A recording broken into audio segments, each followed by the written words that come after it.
Danish ডিফেনবাউ, যুক্তরাষ্ট্র। 2006 সাল, যুক্তরাষ্ট্রের ওহাইও রাজ্য।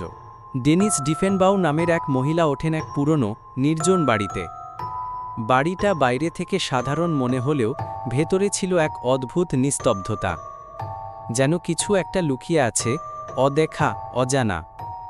প্রথম কিছুদিন সব ঠিকই ছিল, কিন্তু হঠাৎ করে একদিন রাত ঠিক 3:07 ডেনিস শুনতে পেলেন দরজার খোলার শব্দ।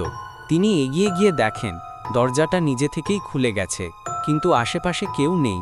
এমনটা ঘটতে থাকে প্রতিদিন। প্রতিদিন ঠিক 3:07 দরজাটা খুলে যেত। কোনো হাওয়া নেই, কেউ আসেও না, তবু দরজাটা খুলত। এরপর এক রাতে ডেনিস ঘুম ভেঙে উঠে বসেন। ঘরের ভেতরে অদ্ভুত ঠান্ডা। আর তখনই জানালার পাশে তিনি দেখতে পান একটি ছোট ছেলে দাঁড়িয়ে আছে, চুপচাপ হাসছে। তার চোখ ছিল একদম ফাঁকা, মুখে একটা অস্বাভাবিক হাসি। ডেনিস ভয় পেয়ে জিজ্ঞেস করলেন, তুমি কে? কিন্তু ছেলেটা কোনো উত্তর দিল না, শুধু তাকিয়ে হাসতে থাকল। ডেনিস বুঝে যান এই বাড়িটায় তিনি একা নন। কারো ছায়া প্রতিদিন তার পাশে এসে দাঁড়ায়। ঠিক রাত 3:07